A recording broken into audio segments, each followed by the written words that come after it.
legislature has failed to adequately fund the judicial branch, the Department of Correctional Services, and the public defenders to a huge extent. I think, I was wondering if that come to the attention of the county, and I didn't see it on the legislative priorities, but I think there's probably room for that on the list. And really, people should be howling about that because it's a huge part of the crowd. And well, the cash bond issue has come up. I have no idea why there seems to be such a heavy reliance on cash bond in this county, but there needs to be more alternatives. A couple of things that I've actually been aware of for a while. Reduce the cost of electronic monitoring, and I think that should extend to pretrial inmates in particular because they're the biggest segment of the population there. From what I understand, actually the companies that run those programs don't actually charge very much. I looked up a bid sheet. I think it's between $5 and $10 per day, depending on the type of monitor. And I think the county is charging considerably more than that. I think you'd actually be money ahead if you use that electronic monitoring more for pretrial inmates and subsidize it. I mean, the math is pretty clear. You're paying $45 per day to house people in Muscatine County, and trying to make a little money on electronic monitoring. And that seems a bit self-defeating. Another thing, well, obviously the Department of Correctional Services supervises pretrial inmates, among a whole bunch of other things, and they are undoubtedly stretched pretty thin. But the county could subsidize or actually fund a high-risk unit for the Department of Correctional Services. I think that would attack the problem. I think that would also, since the disproportionate racial makeup of the jail population has a lot to do with poverty. I think that might have a pretty big impact on that. Let me see if I forgot anything else. I got a few things, actually. Well, I have a huge list of all these programs that just printed out the 300-word version of the Press Citizen printed a while back. Yeah. Oh, and speaking of volunteers, I think there's no end to how much volunteers could be used. Not only just reminding people of the court dates, but actually programming that gets people involved in their lives. I think a lot of this you could attribute to a loss of social capital, if you're familiar with the term, just interconnectedness among people.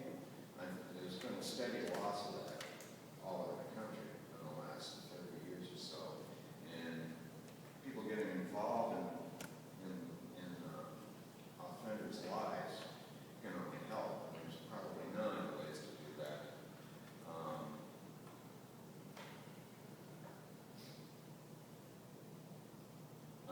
Well, if anybody's interested, I can send you some stuff if you like. Thank you very much.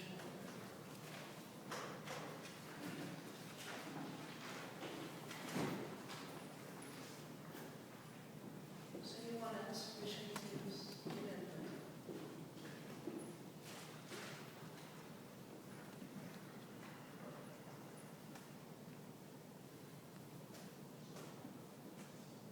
Anyone else wishing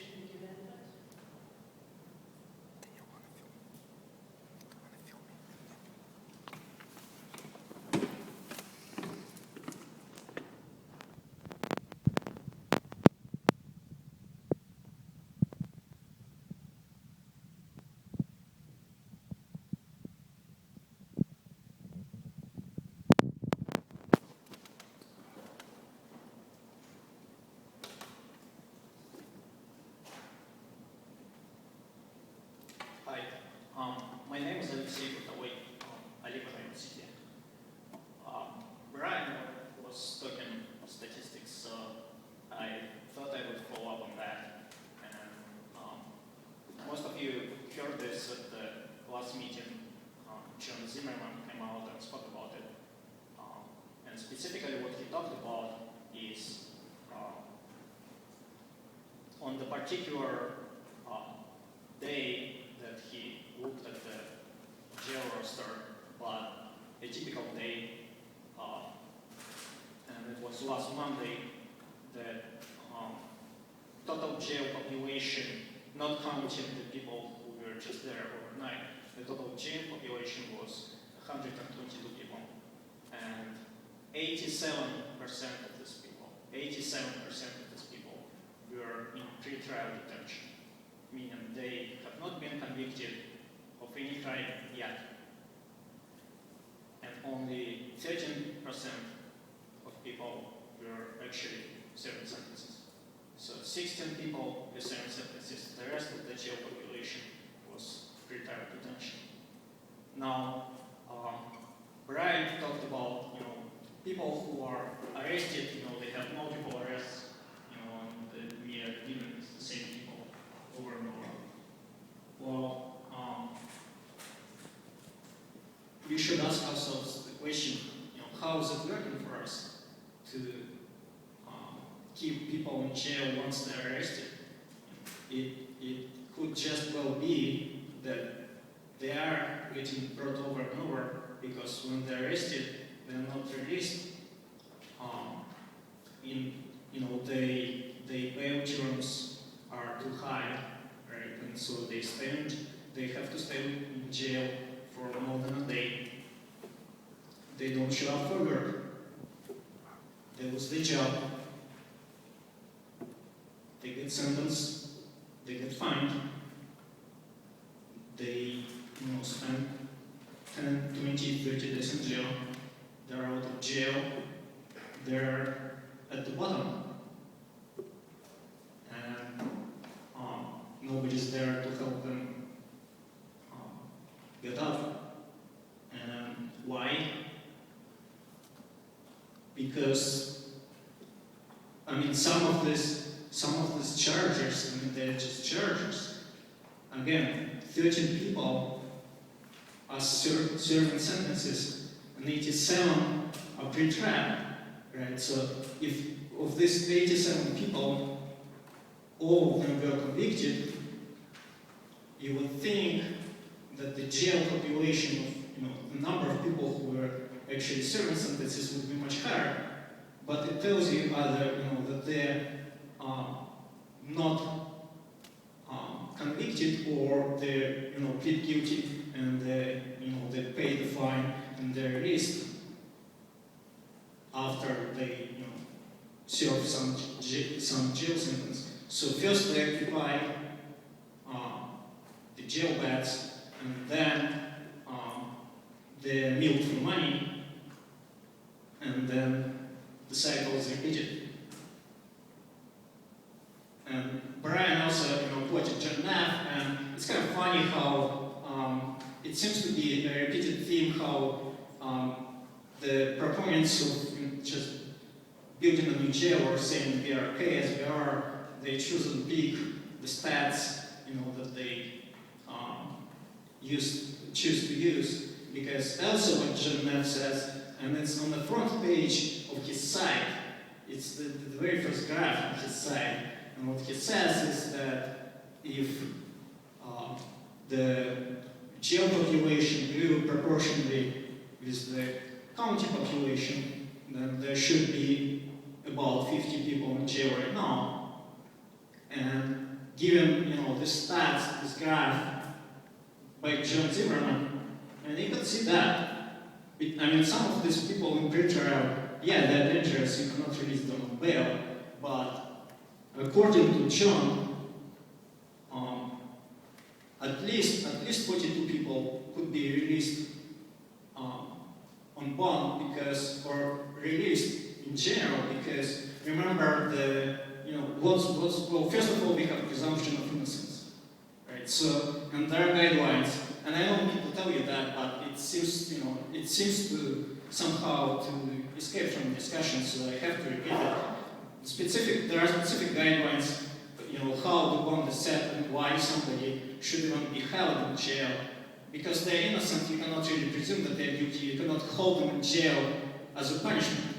The only reason you can hold them in jail if A, they pose a flight risk, or B, they pose a risk to society or to people that they live with. And if you look at the charges that are brought against the people who are on bond, a very minuscule amount of people fall into this category. So really, the lesson here is, when the last cycle, the previous cycle of election was in full swing, there was a lot of talk about how it's inhumane to ship inmates to other counties, and how it reduces access to the due process, and how it's a humanitarian issue. And it is a humanitarian issue, but what else it is? It's also a symptom. It's a symptom of a larger problem. What's a much bigger humanitarian issue? That 2/3 of these people shouldn't be in the jail in the first place. So why don't you solve that issue?